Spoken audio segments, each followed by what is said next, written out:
All right, here you can see the customer portal. Let's talk about customizing this. Right now it has a green background and it has red with purple text here in the button. These logos here can also be changed. This is your company logo and this is your customer's logo.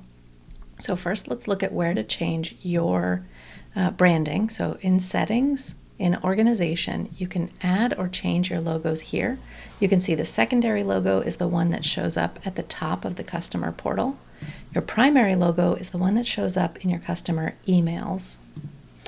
This green background color and button text are changed in the portal tab here.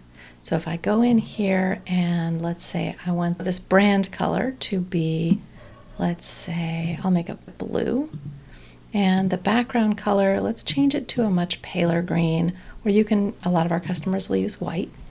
And the button text color, so the brand color is going to be the color of the button. So I want some contrast. You want to choose the text color, and often we'll just use white. There we go. And when I save and go back to this customer portal and refresh, you'll see now I have that pale green background, I have the blue button with white text.